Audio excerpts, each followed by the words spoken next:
Dios les bendiga, hermanos y hermanas. Le damos gracias a nuestro Señor Jesucristo nuevamente por el privilegio que nos da aquí con el pastor José Pablo de poder llegar hasta la comodidad de su hogar o su cuarto o donde quiera que usted está listo y lista para recibir esta enseñanza. Le damos gracias al Señor por el grande privilegio que nos da. Así que vamos a continuar con lo que hemos estado hablando.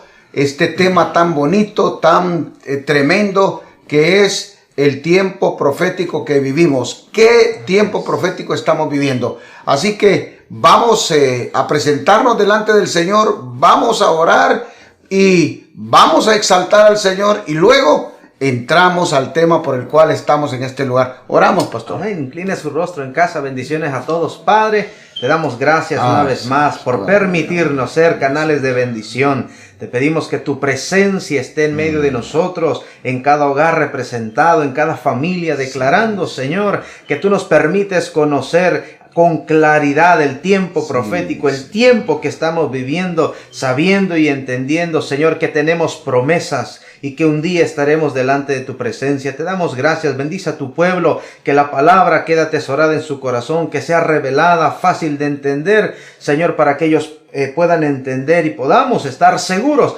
donde estamos. Te damos gracias, Padre, Hijo y Espíritu Santo de Dios. Amén. Amén. Exaltemos y glorifiquemos a nuestro Señor. Presentémoslo delante de Él como sacrificio vivo y santo. ¿Qué le parece? Adoremos a Dios. No tengo nada para ofrecer, nada que te pueda sorprender, solo un corazón quebrantado una y otra vez.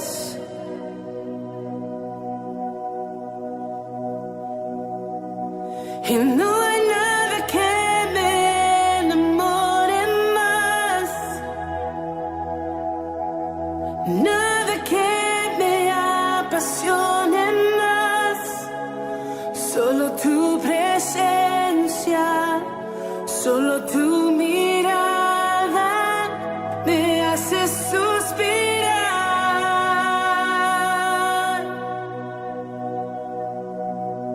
Me inclino ante ti,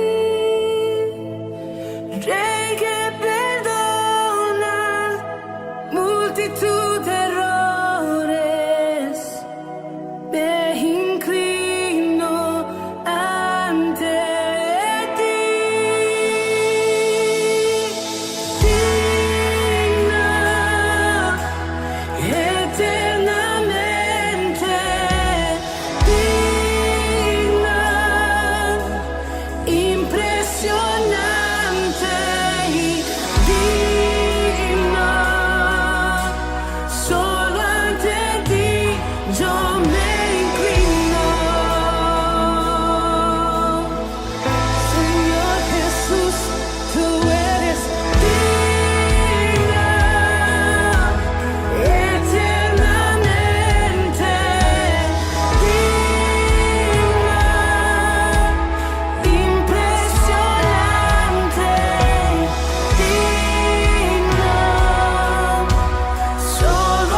Gracias, Señor. Gracias le damos al Todopoderoso siempre por permitirnos venir y postrarnos delante de su presencia y reconocerlo como el único Dios, Señor y Salvador.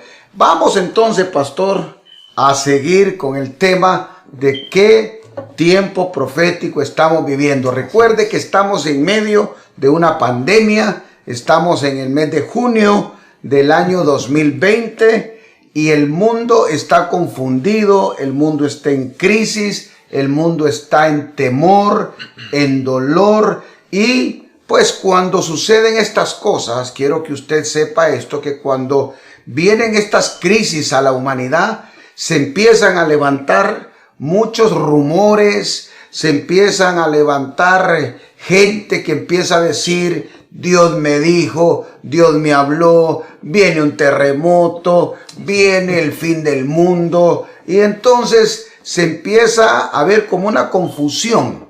Y para los que no tenemos los principios de la palabra de Dios firmes, óigame, hay gente que se confunde, ¿verdad? Usted lee, usted escucha en las redes sociales que ya los 4 jinetes del Apocalipsis andan sueltos, que las pestes ya están aquí, que este es el fin del mundo. Entonces, por eso, hermanos, queremos enseñarle por la Biblia. Así es. Qué tiempo profético estamos viviendo, y en la clase anterior hablamos, ¿verdad?, que para hacer esto tenemos que irnos al libro de Daniel. El libro de Daniel fue escrito hace 2600 años. 600 años antes de Cristo fue escrito el libro, y es el único libro en la Biblia que marca los tiempos, no solamente de los imperios que venían después del tiempo de Daniel, y eran los imperios que iban a permanecer hasta el fin del mundo, ¿verdad? Entonces, le dije la semana pasada que solamente en el libro de Daniel, pastor, está, mire, con fechas exactas, la venida de nuestro Señor Jesucristo, la primera venida, la muerte de nuestro Señor Jesucristo, su resurrección, y, ¿verdad?, este libro alcanza, pues, desde el tiempo de Daniel, 600 años antes, hasta la segunda venida de nuestro Señor Jesucristo. Así que ahí está la historia profética completa. No hay necesidad de andar asustado, ni andar con temor, ¿verdad? Sí tenemos que ser muy diligentes, ¿verdad? Entonces vamos a darle este resumen rápido, ¿verdad? Daniel ha sido deportado de Jerusalén. Nabucodonosor hizo 3 asedios a Jerusalén, ¿verdad? En el primer sitio que hizo contra Jerusalén, Nabucodonosor dejó a un rey llamado Joacim y se llevó a mucho pueblo cautivo para Babilonia. Joacim le fue infiel a Nabucodonosor. Nabucodonosor regresa 3 años después. La primera fue por el año 605, la segunda por el año 602 antes de Cristo. Nabucodonosor se lleva cautivo, se lleva preso a Joacim después de haberle matado a sus hijos y a su esposa delante de él, y luego le sacó los ojos, se lo llevó a Babilonia. Allá murió Joacim, y Nabucodonosor dejó a otro rey, a Sedequías. Entonces siguió gobernando Sedequías hasta que Sedequías también se rebeló contra Babilonia, y allá por el año 586 Nabucodonosor regresa. Y no solamente, ¿verdad?, mata a un montón de gente, incendia los edificios de Jerusalén, incendia el templo, destruye el templo, se lleva otra gente cautiva. Dice el profeta Jeremías que los que escaparon de la espada fueron llevados cautivos a Babilonia, ¿verdad? Entonces Jerusalén quedó destruida, las murallas, los muros destruidos, ¿verdad? Y quedó realmente... los únicos que quedaron ahí, dice que son los que no tenían, los que no sabían nada, los que no sabían leer, escribir, los que no tenían educación, los que no tenían cómo defenderse. Esos no se los llevaron. Entonces prácticamente Jerusalén queda abandonada, y Babilonia es el imperio gobernante, y allá lleva Nabucodonosor a unos jóvenes, a muchos jóvenes, pero hubieron 4 que sobresalieron, ¿verdad? Entre esos 4 estaba Daniel y sus 3 amigos, que fueron probados, pasaron por pruebas, y ellos aprobaron el examen de que eran fieles, que tenían sus convicciones, que eran íntegros, Y dice la escritura en el capítulo 1 de Daniel que ahora estos muchachos son parte del consejo del rey Nabucodonosor. Están en el gobierno, están dentro del gobierno. Y aquí sucede algo hermoso, ¿verdad? Dios le da un sueño a Nabucodonosor. Y lo más tremendo es que ese sueño, cuando Nabucodonosor despierta del sueño, Nabucodonosor, el corazón lo tiene angustiado, desesperado, porque él no se acuerda lo que soñó. Se le olvidó el sueño, pero su espíritu está angustiado, ¿verdad? Y él manda a llamar entonces a todos los sabios, los brujos, los magos, los hechiceros. Manda a llamar a los que leen las cartas, a los que leen las manos, a los que leen el café. Bueno, a todos los brujos santeros que tenían en el reino los mandó a llamar y les dijo que él había tenido un sueño. Así que él necesitaba, fíjese bien, que les dijeran, él necesitaba saber cuál era el sueño y necesitaba saber la interpretación. ¿Usted recuerda qué fue lo que los magos, los brujos, los hechiceros le dijeron, pastor? No ha habido rey Ajá. que pida cosas semejantes como la que tú estás pidiendo, porque solamente dice, hay uno que puede revelarlo y son los dioses que no tienen morada con los hombres en cuerpo humano. Santo Dios. Dando a entender su limitación. Claro. Entonces, hermanos, aquí se presenta el dilema y Nabucodonosor les dice: si ustedes no me dicen ese sueño y me dan la interpretación, los voy a matar a todos. Y se da la orden, se da el edicto, Un edicto. para que maten a todos los brujos, los santeros, los hechiceros, etcétera, etcétera, etcétera. Así que mire, cuando Daniel se da cuenta del edicto, que hay un edicto para que todos los magos, santeros, brujos, hechiceros están condenados a muerte, entonces Daniel habla con el jefe de la guardia y le dice: espérate, quiero un tiempo y dile al rey que yo le voy a descifrar, le voy a decir cuál es el sueño y la interpretación. Así es. Así que Daniel fue a casa, habló con los 3 compañeros y les dijo: vamos a orar porque hay un edicto de muerte. Era algo serio. Hay un edicto de muerte. Así que entonces oran. Ahora, se ponen de acuerdo. Se ponen de acuerdo y dice la escritura que Dios le reveló el misterio. No solamente el misterio del sueño, sino la revelación de ese sueño que iba a marcar la historia, oiga bien, que iba a marcar la historia profética del mundo hasta del tiempo de Daniel hasta la segunda venida de nuestro Señor Jesucristo. Así que ahora Daniel pues es llevado a la corte y se presenta delante del rey Nabucodonosor y le dice que él le va a revelar el sueño y la interpretación. Así es. ¿Cuál es ese sueño, pastor? En el capítulo 2, del verso 29 al 35, dice: estando tú, oh rey, en tu cama, te vinieron pensamientos por saber lo que había de ser en lo porvenir. Y el que revela los misterios te mostró lo que ha de ser. Y a mí me ha sido revelado este misterio, no porque en mí haya más sabiduría que en todos los vivientes, sino para que se dé a conocer al rey la interpretación y para que entiendan los pensamientos de tu corazón. El verso 31 dice: tú, oh rey, veías, y he aquí una gran imagen. Esta imagen, que era muy grande y cuya gloria era muy sublime, estaba en pie delante de ti y su aspecto era terrible. La cabeza de esta imagen era de oro fino, su pecho y sus brazos de plata, su vientre y sus muslos de bronce, sus piernas de hierro, sus pies en parte de hierro y en parte de barro cocido. Estabas mirando hasta que una piedra fue cortada, no con mano, e hirió a la imagen en sus pies de hierro y de barro cocido, y los desmenuzó. Entonces fueron desmenuzados también el hierro, el barro cocido, el bronce, la plata y el oro, y fueron como tamo de las eras del verano, y se los llevó el viento, sin que de ellos quedara rastro alguno, mas la piedra que hirió a la imagen fue hecha un gran monte que llenó toda la tierra. Ahí está. Este es el sueño. Ahí está el sueño de Nabucodonosor.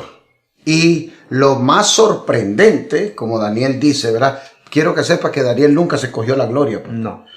Dice, no, me ha sido revelado a mí, no porque yo tenga algo especial, No.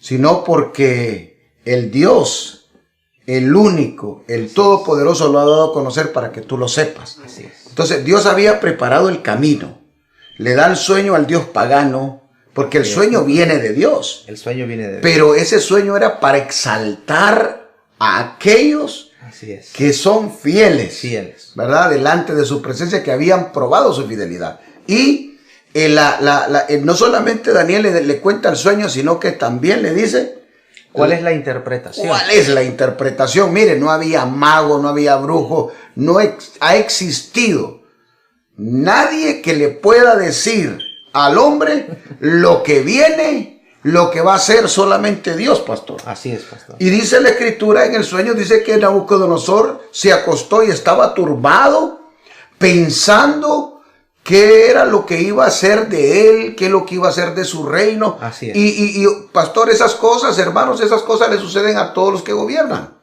¿Verdad? Todos los que gobiernan están preocupados por saber qué es lo que va a hacer de ellos, si ellos van a volver a ganar la elección, si ellos su rey o su gobierno va a continuar. O sea que lo que le está pasando a Nabucodonosor es normal. Es normal. ¿Verdad? Y quiero decirle que así como le pasa a Nabucodonosor, le pasa a cualquier líder, a cualquier presidente, ¿verdad? Así Entonces es interesante, pastor, porque históricamente, hermanos, el hombre quiere saber qué es lo que va a pasar en el futuro. Por esa razón, no solamente antes, sino hoy, todos los líderes mundiales, todos los presidentes están rodeados de un montón de brujos, de santeros, de hechiceros, de medium, de gente que les lee la mano, de gente que les lee el café, y no sé cuántas las barajas, no sé cuántas cosas más, ¿verdad? Todos los presidentes, todos los gobernantes, pastor, tienen asesores y la mayoría de ellos son brujos, ¿verdad? Entonces, la Biblia dice que solamente Dios es el único que puede revelar. ¿Qué nos dice la Biblia con respecto a eso, pastor? Y es interesante porque no solamente dice quién es el único que puede revelar, pastor, sino que también Dios, ¿verdad?, está completamente en contra de que los gobernantes, llámense como se llamen, porque Daniel dice algo muy importante, pastor.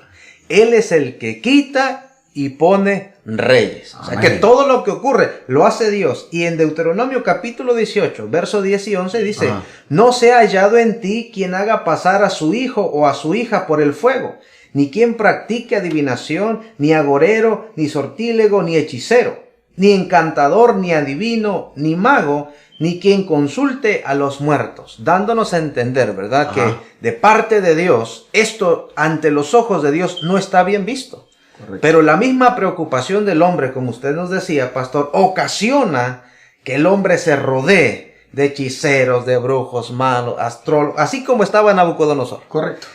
Y es interesante porque en Isaías 44, del verso 6 al 8, dice, así dice Jehová, Rey de Israel y su Redentor, Jehová de los ejércitos, yo soy el primero, yo soy el postrero, y fuera de mí no hay Dios.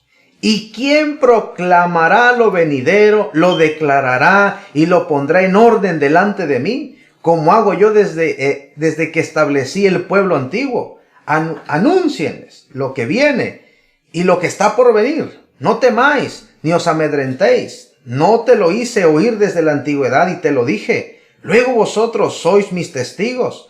No hay Dios sino yo, y no hay fuerte, no conozco ninguno.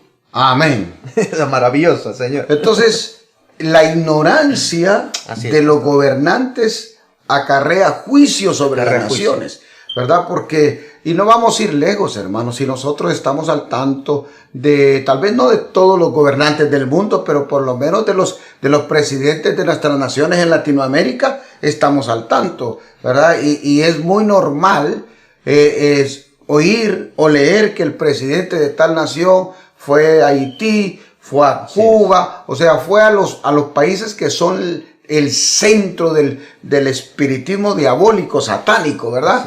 que son los encargados de limpiar, porque estos presidentes de Latinoamérica se mueven incluso a misma Venezuela, a misma Cuba, a Haití, pues a consultar a gurús, a consultar brujos sobre qué es lo que va a hacer de ellos, sin saber que cada vez que consultan a un agorero, a un brujo, a un santero, a un espiritista, están oponiéndose a los principios y acarrean juicio no solamente para ellos, sino para las naciones a los que representan. Así es, pastor. Entonces, es interesante cómo Dios mete a estos muchachos ahí y por medio de un sueño le revela al rey, a un rey pagano, ¿verdad? A un rey que adoraba cuantos dioses, le hace saber que el único que puede descifrar, el único que puede interpretar, el único que puede decirle el futuro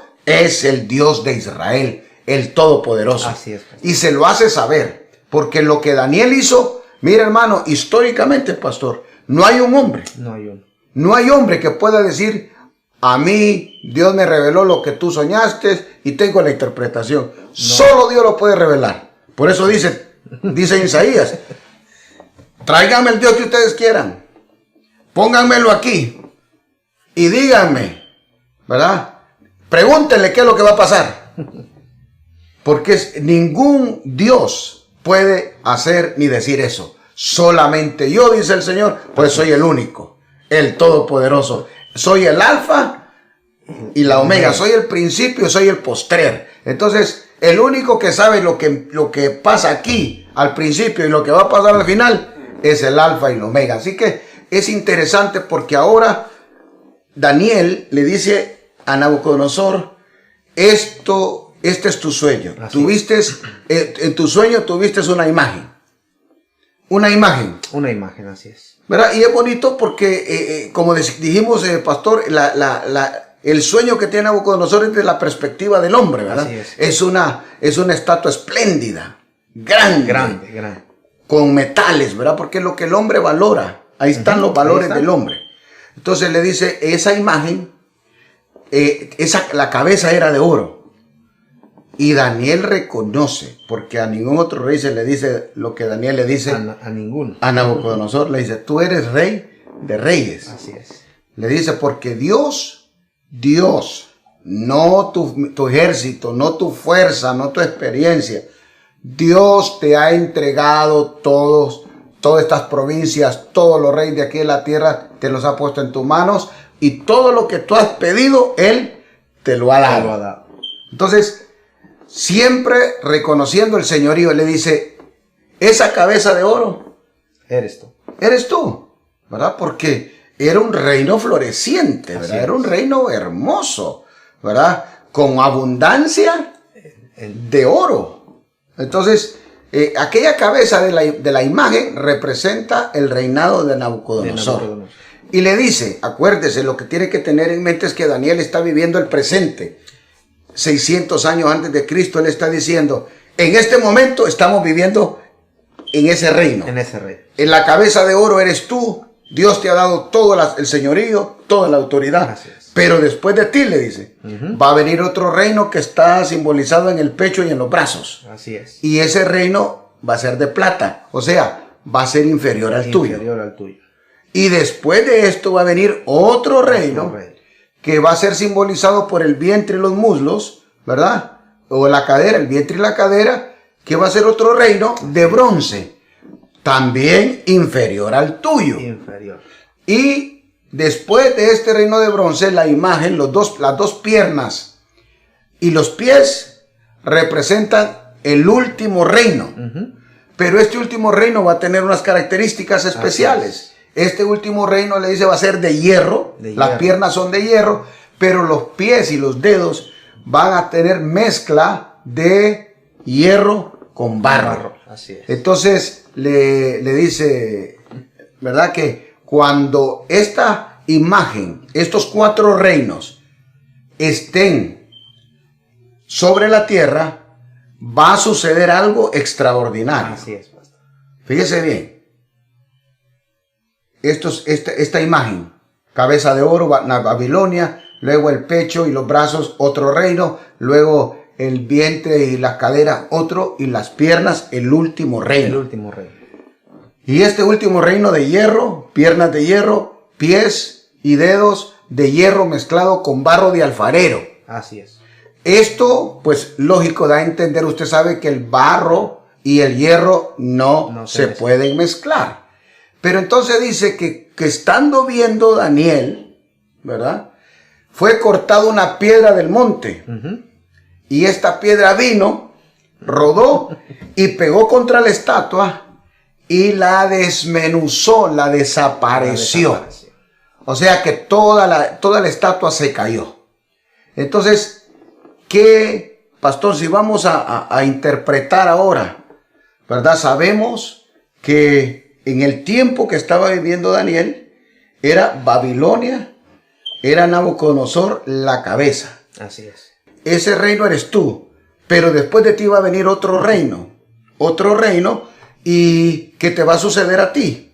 Así es. ¿Verdad? Que simboliza el pecho y los brazos de plata. Ahora, ¿de qué estaba hablando Daniel? ¿Cuál era el reino que iba a venir, pastor? Estaba dando lugar al imperio medio-persa. Medo-persas. Medo-persas. Ajá. Dice, y más adelante vamos a corroborar todo esto, hermanos. Nabucodonosor reinó unos 45 años en Babilonia, luego vino a reinar Belsasar, que fue su hijo. Belsasar fue el hijo que sucedió a Nabucodonosor. Y al final del reinado de Belsasar, hijo de Nabucodonosor, entonces Dios le muestra a Daniel, le apareció una mano en la pared a Belsasar. Así es. Y tuvieron que llamar a Daniel para interpretar el sueño, ¿verdad? Y eso lo vamos a tratar más adelante, pero esa noche, cuando Daniel interpretó el sueño a Belsasar, esa noche cayó el imperio babilónico. Así y es. los medos y los persas, en una noche, tomaron el control del imperio babilónico. Así es. Así que a eso se está refiriendo, ¿verdad? A eso precisamente. Del pecho y los brazos. ¿Por qué? Porque los medos y los persas se unieron. No había otra forma de alcanzar a Babilonia.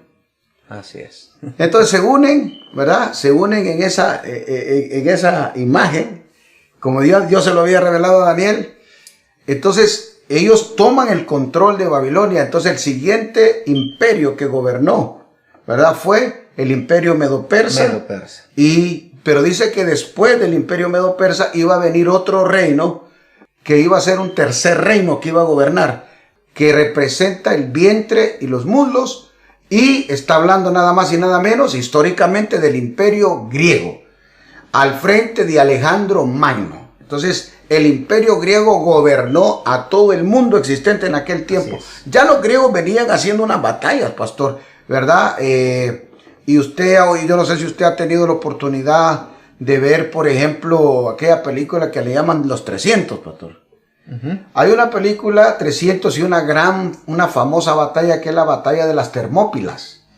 Esa batalla se ve el poderío, ¿verdad?, de los griegos macedonios, y esa batalla fue real. Bueno, las películas le ponen muchos extras, ¿verdad? Pero ahí se ve el poderío del imperio griego que estaba avanzando hasta que venció pues a los medos y a los persas, y el imperio griego con Alejandro Magno al frente. Así es. Entonces conquistan, y ese es el tercer reino, ¿verdad? Que tiene la revelación Daniel de la imagen. Y por último dice que el cuarto imperio representa las dos piernas que son de hierro. Entonces, pastor, ¿usted sabe cuál es ese reino? Es tremendo porque se refiere al imperio romano, pastor. Amén, amén. Al imperio romano, y por esas características, ¿verdad? Que prácticamente hasta un ciego lo vería. Claro. Porque algo que caracterizaba al imperio romano eran los escudos y las espadas de hierro. Todo era de hierro. Todo era de hierro. Entonces lo vemos ahí, la armadura. O sea, ellos andaban bien armados. Y la profecía es clara. La profecía es clara. Porque de los 4 reinos, el metal más fuerte es el hierro. Es el hierro. Más fuerte que el oro, más fuerte que la plata, más fuerte que el bronce, y todo mundo. Por eso todos los que estudiamos sabemos que el imperio romano se identificó. Así es, pastor. Porque todo su equipo militar hablando desde lanzas, de armaduras, de cascos, de escudos, todo era de hierro. Entonces, acuérdese que este es el último imperio. Este es el último imperio que habla la palabra profética. Por lo tanto, ¿verdad? Aquí nos vamos a detener la mayor parte del tiempo, porque el imperio romano es característico. El imperio romano se levanta cuando Cristo viene. Cuando Cristo viene es el imperio romano que gobierna. Así es. Entonces estos 4 imperios han gobernado cuando Cristo aparece. Por lo tanto, la visión de aquella roca que se desprende y pega contra la imagen y la desmenuza no es Cristo en la primera venida. La piedra que es cortada del monte es el último evento que va a suceder cuando toda la profecía esté cumplida. Entonces usted dirá, bueno, pero esta estatua tenía 2 piernas de hierro y esos pies mezclados de hierro con barro. Eso quiere decir, ¿verdad? Que ¿cómo es qué es lo que pasó? Claro. Bueno, hermanos, el imperio romano permaneció como imperio, y allá por el año 325 el emperador Constantino, emperador romano, unió la iglesia con el imperio. Se hizo un solo imperio religioso y militar. Entonces el imperio romano se convirtió así en un imperio poderosísimo. Gobernaban el mundo. Pero sucedió algo, ¿verdad? A cargo de un emperador que se llamó Teodosio. Antes de morir, Teodosio dividió el imperio romano. Lo dividió en Oriente y Occidente. Imperio romano occidental, imperio romano oriental. Entonces, por medio de sus 2 hijos, ¿verdad? Teodosio dividió el reino y se lo entregó a sus 2 hijos, el imperio romano. Pero sucedió algo extraordinario. Fíjese bien. Una área del imperio romano, el imperio oriental, cuando le digo occidente y oriente, le estoy hablando de Alejandría, ¿verdad? Alejandría era la capital de uno, ¿verdad? Y Constantinopla era la otra. Entonces, el oriente desaparece. No desaparece porque alguien lo conquistó, sino que esta rama del imperio romano fue desapareciendo porque empezó a ser conquistado por los bárbaros, así dice la historia, ¿verdad? Que eran tribus bárbaras que estaban conquistando al imperio romano poquito a poquito. Entonces, no fue que el imperio romano oriental desapareció de un día para otro, alguien lo tomó como pasó con los medos y los persas, que agarraron Babilonia de una noche, como Alejandro Magno, que cogió, ¿verdad? Tomó el control, o como Roma, que de repente el imperio romano era el imperio que gobernaba todo. Esta área, estoy hablándole de un área del imperio romano, va desapareciendo paulatinamente porque hay tribus que están conquistando áreas. Y entre ellos tengo algunos escritos aquí, si los encuentro se lo digo. Estoy hablando de los godos, los visigodos, los anglos, los sajones, los suevos, los hunos. Todas estas tribus bárbaras empezaron a invadir áreas hasta que paulatinamente esta área del imperio romano desapareció y se quedó la otra parte, la occidental, con Roma. Gobernando en Roma se queda el imperio romano, pero ya el imperio romano del occidente no era un imperio militar, porque a partir de ahí la bestia este imperio tiene un cambio. Como diríamos allá en mi pueblo, es la misma mona, pero vestida diferente. Entonces el imperio romano no desaparece. Uno desaparece una pierna. No es que la quitan, sino que como que desaparece. Y el imperio romano sufre un cambio. Y ahora ya no tiene el ejército que tenía. Ahora el imperio romano es político, religioso. Entonces, con base en Roma. Entonces, y lo que era en sí el imperio romano del occidente desaparece allá por el año 1453, cuando los turcos, ¿verdad? Los otomanos tomaron la capital y Constantinopla y se metieron, ¿verdad? Y hermano, el Imperio Romano como tal, deja de ser, pero la cabeza y el gobierno político y religioso lo mantiene en Roma, ¿verdad? Ahí está la capital. Y no hay que ser muy sabio para saber, ¿verdad? Que el único que tiene voz en las Naciones Unidas, ¿verdad? El único que tiene embajadores es Roma. Así es el Vaticano, porque, ¿verdad? Ellos son un estado dentro de otro estado. Por lo tanto, el jefe de la Iglesia Católica del Vaticano no solamente es el jefe religioso, sino que también es el presidente de un estado.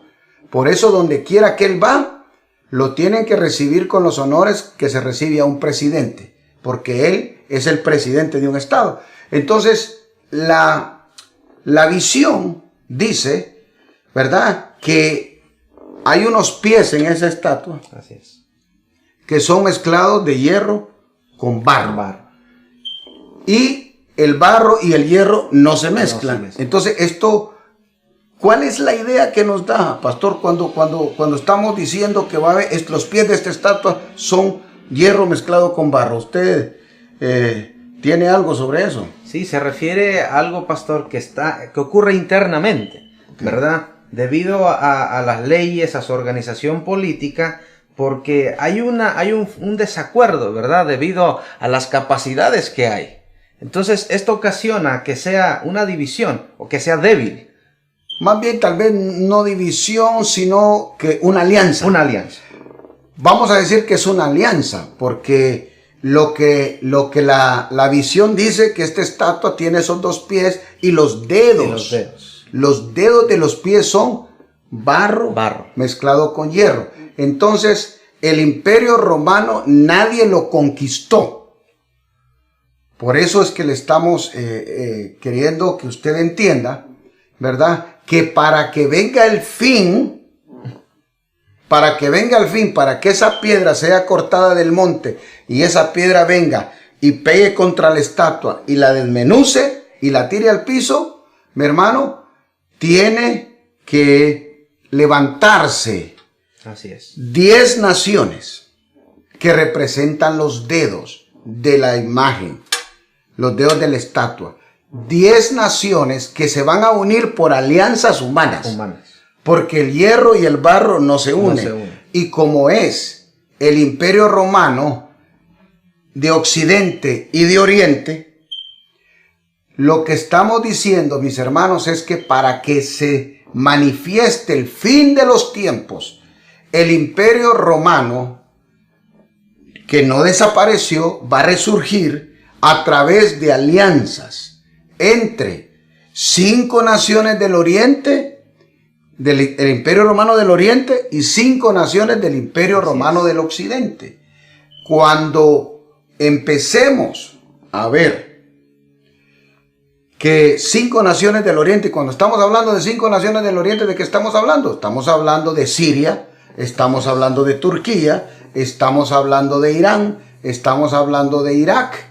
Entonces, ¿con cuáles? Con 5 naciones del Imperio Romano del Occidente. ¿De qué estamos hablando? De España, de Francia, de Italia, de Marruecos.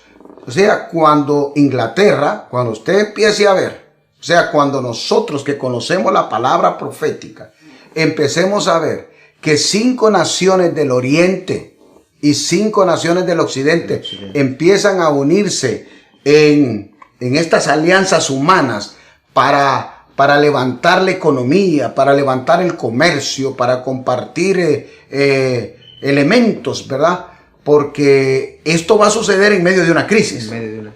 Por ejemplo, ahorita estamos en una crisis.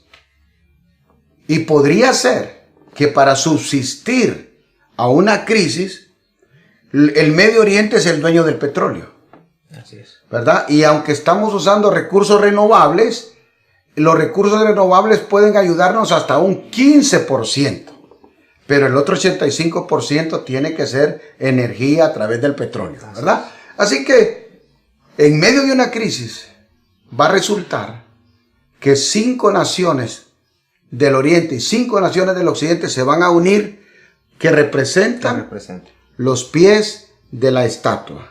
Así que, hermanos, ¿qué tiempo profético estamos viviendo? Es fácil, ¿verdad? Ya el Imperio Romano se estableció, el Imperio Romano sufrió una metamorfosis, un cambio, ¿verdad? Se dejó de ser un imperio militar para convertirse en un imperio político religioso cuya cabeza está en Roma. Y ahora estamos en el tiempo donde 10 naciones tienen que unirse. No estamos hablando de la Comunidad Europea, porque no son 10 naciones de Europa. Son 5 naciones del Imperio Romano del Occidente y 5 naciones del Imperio Romano del Oriente. Cuando usted y yo empecemos a ver que 5 naciones de este lado y 5 naciones de este lado empiezan a hacer alianzas, entonces tenemos que prepararnos porque nuestra redención está cerca. Hermanos, eso puede pasar. Eso puede pasar en cualquier momento. O sea, no estamos lejos. Mire, para Daniel era profético todo lo que tenía que venir. El imperio medo-persa, el imperio griego, el imperio romano. Y dice la Biblia, pues, que estos son los 4 reinos que van a estar cuando la piedra sea cortada del monte. Usted y yo sabemos quién es esa piedra. Esa piedra, esa roca es Jesucristo, porque la Biblia dice que a él se le entregaron todos los reinos. Ese es el final de los tiempos. Ahora, ¿qué tiempo vivimos? Esperando, mi hermano, que empecemos a escuchar o empecemos a ver que en medio de una crisis económica, en medio de una recesión, empiecen a haber alianzas humanas. Y yo quiero decirle, porque cuesta entender, hermano, la cultura del Medio Oriente, pastor, cuesta entender, porque ellos no desprenden el gobierno de la religión. Todos los países del Medio Oriente, la religión es la base de ellos. En el occidente, la religión es la religión y el gobierno es el gobierno. Nosotros tenemos separación de religión y de gobierno. Entonces, por eso tiene que ser alianzas así, como el barro y como el hierro, porque para nosotros nunca mezclamos el gobierno con la iglesia. Pero en el oriente, el gobierno y la religión es la misma cosa. Es la religión la que gobierna. Entonces, es imposible, ¿verdad? No pensarlo diferente. Entonces, estas alianzas se van a suceder. Y esta alianza, pastor, esto puede suceder después de esta crisis. Después de esta crisis. Porque es en medio de las crisis que suceden alianzas. Que suceden las alianzas, ¿verdad? Entonces, nosotros, hermanos, tenemos que estar apercibidos, pastor. ¿Qué es lo que va a pasar? ¿Cuándo va a pasar? No lo sabemos. Pero no estamos en la cabeza como Daniel. No. No estamos en el pecho. No. Como en el año 400. No estamos en el vientre como en el año 250, 300 antes de Cristo. No estamos en las piernas, ¿verdad? Estamos en los pies. Ahí estamos actualmente, solo esperando estas alianzas que se empiecen a formar. Pero fíjese, hay algo muy interesante, pastor, que hemos hablado de lo que Dios le muestra a un hombre pagano, a un rey. Pero en el próximo programa vamos a hablar del capítulo 7 del libro de Daniel. Ahora Dios le muestra a Daniel. Así es. Ahora aquello es lo que le muestra el rey pagano, cómo el rey ve, cómo Dios le muestra a alguien que no lo conoce a él. En el capítulo 7 Dios se lo muestra a Daniel por medio de bestias. Así es. Y esto, ahí es donde vamos a profundizar mucho más en la profecía, porque a Daniel se lo muestra completo. Así es. Y le vamos a hablar de las características de cada reino, ¿verdad? De cada reino, o de decir, de cada bestia, porque Dios a Daniel se lo muestra como bestias. Entonces, ahí vamos a ver las características de cada emperador, de cada imperio. Entonces, en la próxima clase vamos a hablar del capítulo 7. Ojalá que usted vaya y lo lea para que entienda lo que estamos hablando. Pero ahora lo que le queremos dejar en su corazón es que ya la cabeza de oro pasó, el pecho pasó, el vientre pasó, y las piernas pasaron. Toda esa palabra profética está legítimamente, históricamente probada y cumplida. Ahora, ¿verdad? Nos vamos a estudiar los pies y esos 10 dedos que son mezclados de hierro con barro. Acuérdese que las grandes batallas se han librado en el Medio Oriente. En el Medio Oriente. Las batallas se han librado en el Medio Oriente y se van a librar en el Medio Oriente. ¿Por qué? Porque ahí, en el Medio Oriente, fue que comenzó todo aquí en la tierra. El jardín del Edén estaba en el Medio Oriente. Acuérdese que en el jardín del Edén estaban unos ríos, ¿verdad? Y esos ríos son los que están allá. Por ejemplo, el Éufrates es el río que cruza a Irak, a Irán, a Siria. Entonces, es fácil identificar dónde sucedieron todos los grandes eventos históricos. Yo le vengo diciendo geográficamente, fíjese bien, geográficamente Babilonia, geográficamente es Irak. Persia, en 1935 se le cambió el nombre, ¿verdad? Se le quitó el nombre de Persia y se le puso Irán. Entonces tenemos a Babilonia, que geográficamente hoy es Irak, a Persia, que geográficamente es Irán y están en frontera. Luego tenemos Siria, ¿verdad? Luego tenemos Turquía, ¿verdad? E Israel. Entonces lo más interesante de todo esto, mis hermanos, es que desde que el Imperio Romano empezó, todas estas naciones desaparecieron. Así es, pastor. Todo desapareció. Pero de 1935 a nuestros días, cada una de estas naciones que representan los imperios han vuelto a aparecer, porque cuando venga la piedra, cuando la piedra sea cortada y venga contra esta estatua, los reinos tienen que estar activos, tienen que estar estas naciones activas, tienen que estar Babilonia, Persia, Grecia y Roma, tienen que estar en acción. Esa será la señal, pastor. Israel, ¿verdad? Israel. Pues Israel es el centro. Entonces Israel desapareció desde el año 70 con la invasión de Tito. Y la nación de Israel desapareció del mapa. Nunca, mire, desapareció del mapa, no existió. Hasta en 1947. En 1947 las Naciones Unidas le dan un pedacito de tierra y los judíos regresan. Y esos temas los vamos a tocar porque a Daniel el Señor le da la visión profunda espiritual. Lo que hemos hablado es puramente historia, porque es secular. Dios se la revela a un pagano, ¿verdad? Y históricamente hemos probado los 4 reinos, pero en el capítulo 7 está espiritual. Entonces vamos a ir profundo, ¿verdad? Porque todas estas naciones desaparecieron y no había esperanza, porque todo el mundo que estudia la profecía, Israel no existía. No existía. Todas estas naciones fueron controladas primero por Roma, después por Inglaterra, después fueron controlados por los turcos, primero por los turcos, después por los Inglaterra, y eran colonias.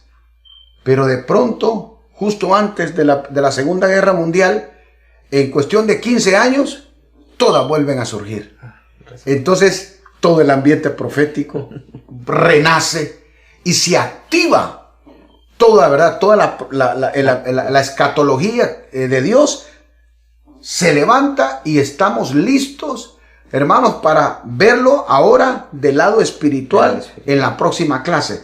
Vamos a estudiar el capítulo 7, vamos a hablar de los 4 vientos que pelean, vamos a hablar de las características de cada bestia y vamos a hablar de todo lo que está pasando en el Medio Oriente, todo lo que ha ido sucediendo, ¿verdad? Y cómo las naciones, qué naciones se van a levantar, qué naciones ya no se levantan, porque nosotros no tenemos que ver la economía, tenemos que ver la Biblia, porque ahí están escritas todas las cosas. Hermanos, gracias por su atención y prepárese para la próxima clase. Pastor, ¿por qué no oramos? Y le pedimos al Señor que nos inquiete, para conocer qué es lo que Dios trae para nosotros. Amén, pastor. Oremos. Vamos a orar. Señor, te damos gracias por permitirnos conocer tu palabra, Señor. Sabemos que ciertamente se lo mostraste a un rey en forma de historia, pero hay algo más profundo que es lo espiritual y que es lo que nosotros necesitamos conocer. Produce el querer como el hacer para seguir buscando, para ir a profundidad, que nuestro entendimiento sea abierto, Señor, para que nos sea revelado y manifestado, Señor, entendiendo que estamos en las postrimerías de tu segunda venida. Y estamos agradecidos, Señor, porque nos has dado promesas, tenemos una esperanza viva y sabemos, Señor, que dentro de todo el plan profético nosotros estamos guardados esperando esa venida por tu iglesia. Te damos gracias, bendice a tu pueblo, a tus hijos y síguenos ayudando, Señor, para poder comprender, atesorar toda esta información y procesarla, Señor, y que sea revelada a nuestro espíritu, a nuestro corazón,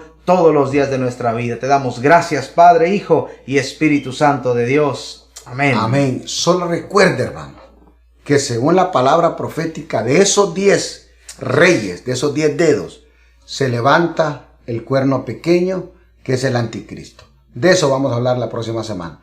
Un abrazo, bendiciones, y recuerde, Cristo es el camino, la verdad y la vida, y nadie va al Padre sino por Cristo. Confiese que Jesucristo es Señor y Salvador y únase al ejército de los victoriosos y vencedores, que es la iglesia del Señor.